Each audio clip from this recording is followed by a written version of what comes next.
अस्सलाम वालेकुम कायरीन नाजरीन। आज मैं आपके लिए जो मौजू लेकर आया हूँ जिस पर मैं व्लॉग करने जा रहा हूँ उसमें पहले तो हम डिस्कस करेंगे उस्मान तारिक को, जो पाकिस्तान के उभरते हुए स्पिनर हैं और पहली दफ़ा वो नुमायाँ हुए थे तकरीबन पिछले साल, जब पीएसएल के अंदर उन्होंने अपनी नुमायाँ कारकर्दगी दिखाई थी। अभी इस वक्त 15 फरवरी को पाकिस्तान और भारत का, जो कि रवायती हरीफ है, उनका आपस में मैच होने जा रहा है। तो पूरी दुनिया में एक नई बहस छिड़ गई है। क्या जो स्पिनर हैं जो स्पिनर हैं उस्मान तारिक, उनका बॉलिंग करने का करवाने का अंदाज लीगल है या नहीं? क्योंकि अभी जब कुछ रोज़ पहले जब उनके ऑस्ट्रेलिया से मैच हो रहे थे तो उन्होंने बॉलिंग की, तो आउट हो जाने के बाद जो ऑस्ट्रेलियाई खिलाड़ी थे वो कुछ इशारा करते नज़र आए कोहनी का, कि जैसे वो शिकायत कर रहे हों कि उस्मान तारिक का जो अंदाज़ है वो लीगल नहीं है। और उसमें देखें, उस्मान तारिक जो बॉलिंग करते हैं, अभी इस वक्त पूरी दुनिया में जो क्रिकेट देखने वाले हैं, क्रिकेट खेलने वाले हैं, ख़ास तौर पे भारत और पाकिस्तान के शायकीन में, एक्सपर्ट्स में, लोगों में ये बहस छिड़ गई है, क्या उनका अंदाज़ नॉर्मल है या नहीं? क्योंकि मसला देखें अब क्या आता है। और मुझे ये बज़ाहिर लग रहा है कि जैसे इंडिया का असर रसूख इतना ज़्यादा है इंडियन क्रिकेट बोर्ड का, कि वो शायद आईसीसी के अभी ऊपर, इंटरनेशनल क्रिकेट जो काउंसिल है उसके ऊपर भी, आईसीसी के ऊपर असरअंदाज हो जाए। क्योंकि तकरीबन आईसीसी अपना 80% जो रेवेन्यू है वो इंडियन क्रिकेट बोर्ड से, आईसीबी मेरा ख्याल इंडियन क्रिकेट बोर्ड से ले रहा है। और ये कैसे हो सकता है कि जब इंडियन क्रिकेट बोर्ड इस चीज़ को पॉइंट आउट करेगा या इसका प्रोपोगेंडा करेगा कि उस्मान तारिक का जो बॉलिंग एक्शन है वो लीगल नहीं है, तो आईसीसी उस पर पाबंदी ना लगाए। तो मेरा सैयद शमाल अहमद हाशमी का मेरा तज्जिया ये है, क्योंकि मैं ख़ुद भी काफ़ी क्रिकेट खेलता रहा हूँ, मेरा तजर्बा है, तकरीबन मैंने कोई 20 से 22 साल क्रिकेट खेली है। और मैं बॉलर भी एक, जिसे कह लें कि मीडियम फास्ट बॉलर था, बैट्समैन भी था और एक ऑलराउंडर था। तो मैं आपको ये पूरे यकीन के साथ कह सकता हूँ कि तकरीबन 99% चांसेस हैं कि जो उस्मान तारिक हमारे पाकिस्तान के स्पिनर हैं वो 15 फरवरी को ये मैच जो है वो नहीं खेल रहे होंगे। ठीक है, क्योंकि इंडिया का जो प्रोपोगंडा है वो चल रहा है।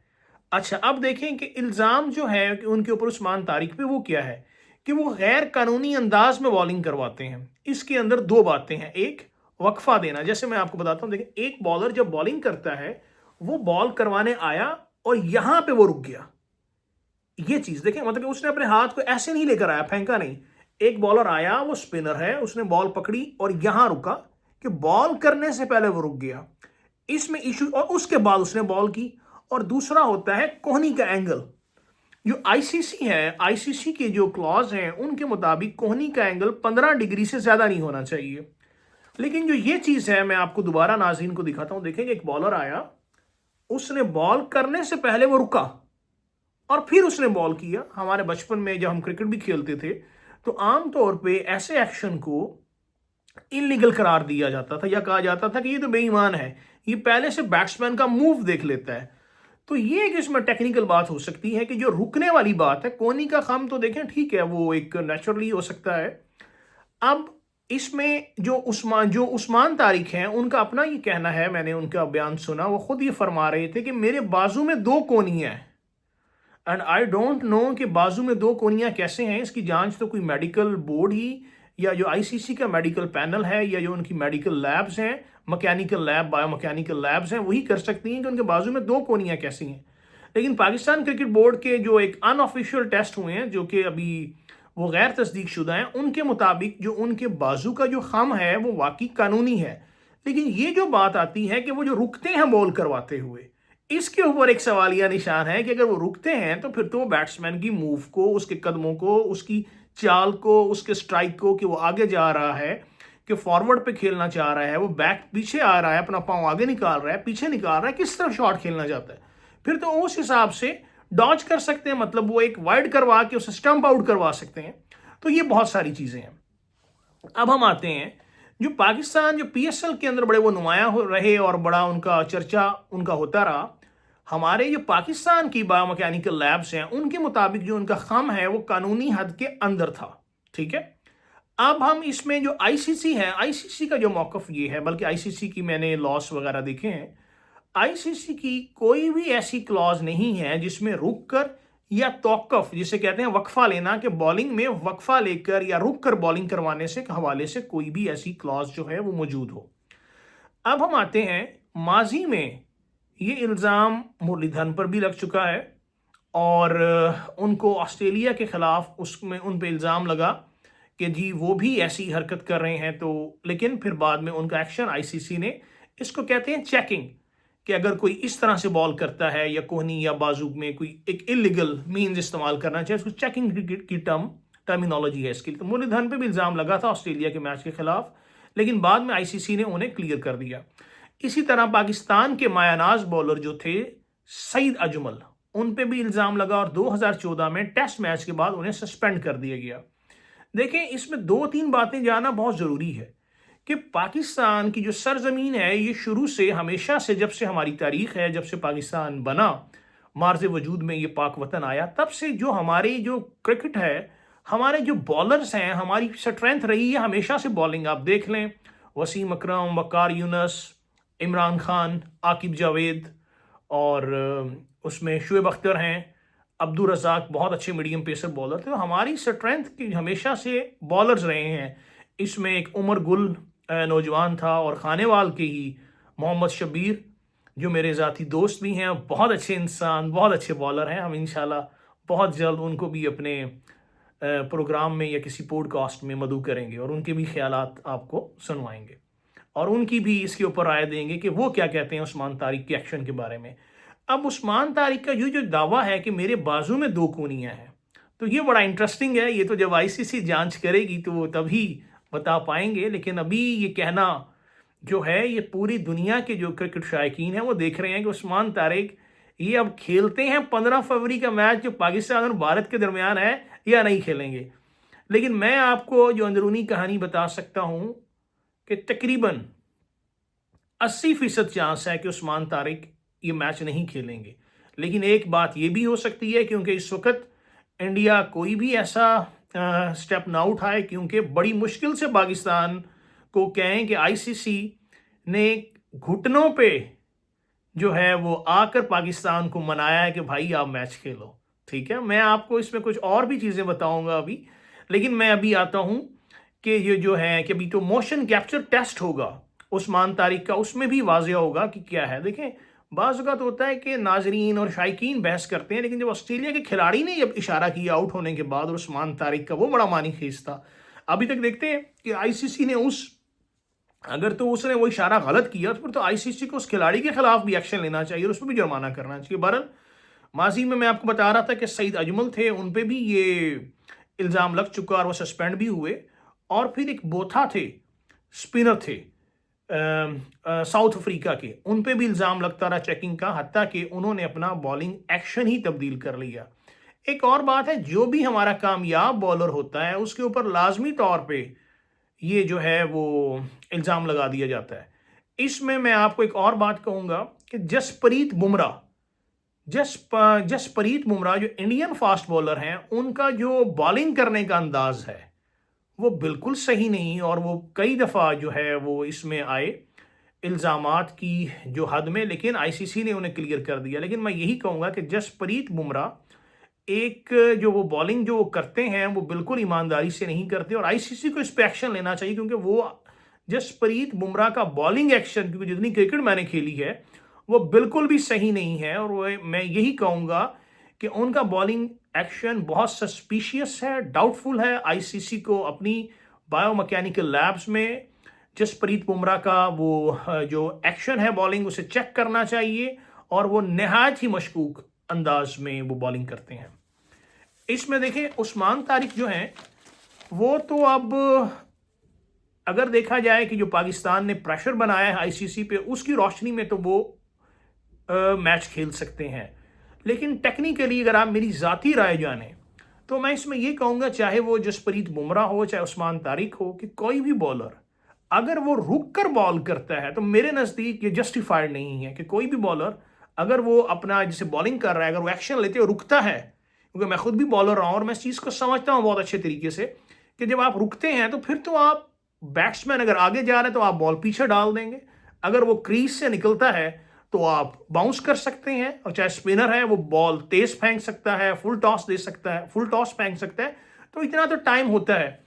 तो मेरा जो है वो उस्मान तारिक को ये मशवरा है कि बीइंग ए पाकिस्तानी, क्योंकि हम सब क्रिकेट से मोहब्बत करते हैं और क्रिकेट को पाकिस्तान में पूरी दुनिया में देखना, फलना फूलना देखना चाहते हैं, तो मैं उस्मान तारिक बॉलर को ये कहूँगा कि वो जो एतराज़ है उस एतराज़ को ही ख़त्म कर दें कि भाई वो आप रुकते क्यों हो। आप अगर वाकई में जेन्युइन बॉलर हैं तो कोनी की तो हमें समझ आ गई कि आपका फरमाना ये है कि कोनी आपकी दो कोनियाँ हैं, तो लेकिन मेरे भाई आप बॉलिंग करते हुए मत रुकें और अपनी ये रुके मत, तौक़ुफ़ मत दें, क्योंकि ऐसा ना हो कि आप वो पहले बंदे बन जाएं जिसके लिए आईसीसी जो है वो अपनी क्लॉज निकाले।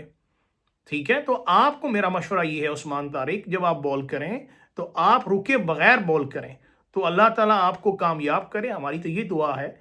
अब हम आते हैं दूसरी तरफ। पाकिस्तान बिलाखिर इंडियन आईसीसी को घुटनों पे ले आया, कदमों पे ले आया, और आईसीसी के जो डिप्टी चेयरमैन थे उनको पाकिस्तान आना पड़ा पाकिस्तान को मनाने के लिए कि भाई खुदा के लिए मैच खेलो। इसमें एक बात जानना आप लोगों के लिए बहुत ज़रूरी है कि ऐसा क्या हो गया कि जो आईसीसी कदमों पे आ गया, रुकने रोने पे आ गया, उसने आईसीसी ने अपने घुटने टेक दिए।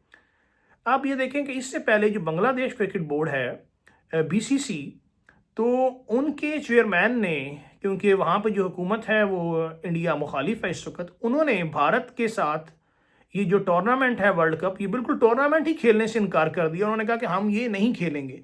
तो इस पर आईसीसी ने कहा कि भाई हम तो आपको जुर्माना करेंगे। लेकिन जब आईसीसी के डिप्टी चेयरमैन पाकिस्तान आए तो आप ये देखें कि उस मौके की नज़ाकत को समझें कि उसी वक्त बीसीसी के जो था बांग्लादेश क्रिकेट बोर्ड के जो चेयरमैन हैं वो भी पाकिस्तान तशरीफ़ ले आए। क्योंकि इस वक्त मैं आपको एक और बात बताऊं, हम एक प्रोग्राम करेंगे बाद में, वो आप बड़ी इंफॉर्मेशन होगी उसमें आपके लिए, कि बांग्लादेश और पाकिस्तान बहुत ज़्यादा कुर्बतें बढ़ा रहे हैं, और इसकी क्या वजह है ये मैं आपको अपने अगले व्लॉग में लाजमी बताऊंगा, अगले या उससे अगले। बहुत एक इंटरेस्टिंग बात है जो आपके लिए एक बहुत ही इंफॉर्मेशन लाएगी। इससे देखें, जब बांग्लादेश क्रिकेट बोर्ड के जो चेयरमैन थे वो जब पाकिस्तान तशरीफ़ लाए और उधर से आईसीसी के डिप्टी चेयरमैन थे, तो पाकिस्तान ने इतनी जो मिन्नत समाजत की गई आईसीसी के डिप्टी चेयरमैन ने, तो पाकिस्तान ने ये जो था मैच खेलने का जो 15 फरवरी को है वो खेलने का जो है वो अज़म जो है कर लिया और हामी भर ली। और दूसरा एक और चीज़ जो बांग्लादेश के हक में पाकिस्तान ने ये मनवाई कि आईसीसी के मुताबिक अब बांग्लादेश पे किसी किस्म का कोई जुर्माना, कोई पेनल्टी, उन्हें कोई पेनल्टी नहीं दी जाएगी। और उसके अलावा जो 2028 से 2031 तक जो इंटरनेशनल इवेंट्स होंगे उनमें से एक इंटरनेशनल इवेंट बांग्लादेश होस्ट करेगा। अब देखें वो क्या T20 का वर्ल्ड कप हो सकता है या कोई 50-50 वर्ल्ड कप हो सकता है, कि पाकिस्तान ने बांग्लादेश को उनकी उम्मीदों से भी ज़्यादा दिलवा दिया। और फिर देखें, मैं आपको एक इसके पीछे कुछ ऐसे हकाइक हैं जो आप लोगों के इल्म में लाना ज़रूरी है कि आईसीसी को ऐसी क्या मजबूरी थी कि वो पाकिस्तान के कदमों में गिर गया कि भाई आप ये मैच खेलो। अब ये देखिए, मैं आपको ये बताऊंगा कि दुनिया का सबसे बड़ा स्पोर्ट्स की दुनिया में फीफा वर्ल्ड कप के बाद, जिसे तकरीबन 80 या 90 करोड़ लोग लाइव देखते हैं, उसके बाद ये सबसे बड़ा दुनिया का दूसरा इवेंट है जिसे तकरीबन 35 से 40 करोड़ लोग देखते हैं। भारत की आबादी तकरीबन 1 अरब कोई 40 करोड़ और पाकिस्तान की 25 करोड़ है, 25 से 30 करोड़ तक कहा जाता है, वैसे जो है तस्दीक शुदा वो 25 करोड़ है। तो देखें कि तकरीबन 40 करोड़ लोग जब ये इवेंट देखते हैं, तो इसमें मैं आपको एक बड़ी इंटरेस्टिंग बात बताऊं, इसके अंदर बहुत ज़्यादा एडवर्टीजमेंट्स होती हैं, एड्स चलती हैं, और इसके नशरियाती ब्रॉडकास्टिंग हकूक होते हैं। 2024 से 2027 तक के जो ब्रॉडकास्टिंग राइट्स जो एक कंपनी ने लिए हैं, अगर मैं एग्जैक्ट आपको बता सकूं तो तकरीबन वो 3 से 4 जो आईसीसी से उन्होंने लिए हैं ब्रॉडकास्टिंग राइट्स, कम से कम वो 3 या 4 अरब डॉलर के लिए गए हैं। तो आप ये देखें कि इसमें कितना ज्यादा filthy money, A hell of money, इसमें बेतहाशा पैसा है। और दूसरी बात ये कि भारत के अंदर एक इश्तिहार जो 10 मिनट की, जिसे हम सादा अल्फाज में आपके लिए बताऊंगे, जिसे मशहूरी कहते हैं, इश्तिहार कहते हैं, कमर्शियल कहते हैं, जो 10 सेकंड का एक इश्तिहार चलता है, वो तकरीबन उसकी मद में जो रकम वसूल की जाती है वो रकम तकरीबन 1 से 2 करोड़ रुपए तक है। अगर वो किसी ऐसे बड़े चैनल ने अगर वो चल रहा है या इश्तिहार इस तरह का है, तो कम से कम 2 करोड़ रुपए 10 सेकंड के इश्तिहार के चलते हैं। और इसी तरह से पाकिस्तान में भी ये जो मैच के दौरान हम इश्तिहारात देखते हैं, 10 सेकंड का एक इश्तिहार, पाकिस्तान में भी तकरीबन कुछ 1.5 करोड़ तक और भारत में 2 करोड़ तक उसकी जो है वो कीमत है। और इससे मैं एक और चीज बताऊं, जो इसके ऊपर जो इससे रेवेन्यू जनरेट होगा, भारत और इंडिया के मैच से जो रेवेन्यू जनरेट होना है भारत को, वो तकरीबन $300 मिलियन है। $300 मिलियन। और इसके अंदर से तकरीबन 20% जाता है आईसीसी को और 80% जाएगा भारत को। तो आईसीसी कैसे कहता कि भारत का इतना नुकसान हो और मेरा भी नुकसान हो, और जब बहुत सारे जो ब्रॉडकास्टिंग राइट्स होते हैं जो कंपनियां पहले से खरीद चुकी हैं कि फलां फलां चैनल पर यह मैच नशर किया जाएगा, अगर ये मैच ना होता, पाकिस्तान इसकी हामी ना भरता, तो आईसीसी जो इंटरनेशनल क्रिकेट काउंसिल, वो कैसे इन लोगों को पैसे देता? वो चोरियां डाके करता, कि चोरियां करते या डाके डालते कि भाई हम तुम्हें पैसे देते हैं। वो तो इनको सू कर देते और इनको फिर अदालतों में घसीटते कि भाई हमारी इतनी रकम लग गई है, आप ये पैसा हमें दो। तो ये मैं आपको समझाने के लिए कह रहा हूं कि पाकिस्तान ने, जिसे कहते हैं कि जो एक छक्का मारा था बांग्लादेश को भी, जो है वो एक मिसाल है ना, चोपड़ियां, मतलब कि रोटियां चुपड़ी में चोपड़ियां, और वो भी 2-2। इसमें बांग्लादेश को उनकी तवक्कुआत से ज्यादा मिल गया। और पाकिस्तान के जो हैं पाकिस्तान क्रिकेट बोर्ड के चेयरमैन मोहसिन नकवी, उनके लिए तो मशहूर है कि वो बड़ा सख्त गिर एक रवैया रखते हैं और जो स्टैंस लेते हैं फिर वो पीछे नहीं हटते। इस मामले में बहरहाल मैं उनकी तारीफ करूंगा मोहसिन नकवी की, कि उन्होंने पाकिस्तान की जो पाकिस्तानी जो टीम है और जो पाकिस्तान की जो कौम है, उन्हें फिर एक क्रिकेट जो मैच का तोहफा भी वो दिया। और वो ये भी हम उनका शुक्रिया अदा करेंगे कि वो आईसीसी के कहने पे या भारत के कहने पे, और या सॉरी ये जो है बांग्लादेश के कहने पे और आईसीसी की मिन्नत समाजत और भारत के वावेला चीखो पुकार करने पे उनके दिल में कुछ रहम आया और वो ये मैच खेलने पे आमादा हुए। जब ये जो आईसीसी के जो चेयरमैन थे, जब वो पाकिस्तान आए डिप्टी चेयरमैन, तो उसके बाद जो मोहसिन नकवी पाकिस्तान क्रिकेट बोर्ड के चेयरमैन हैं, उन्होंने हमारे प्राइम मिनिस्टर शहबाज शरीफ से मुलाकात भी की। लाजमी बात है कि ये मुलाकात इसी टॉपिक पर होगी कि आया पाकिस्तान को मैच खेलना चाहिए या नहीं, लेकिन फिर शहबाज शरीफ ने भी इस बात की तौसीक की, तस्दीक की और कहा कि भाई मैच खेलना चाहिए। और ये उनकी अच्छी बात है कि उन्होंने क्रिकेट को प्रमोट किया। और पाकिस्तान क्रिकेट बोर्ड और शहबाज शरीफ ने ये बात साबित कर दी है कि हम स्पोर्ट्स में, क्रिकेट में हम सियासत नहीं करते। हम स्पोर्ट्स के अंदर सियासत ना चाहते थे, ना चाहते हैं और ना ही सियासत चाहेंगे।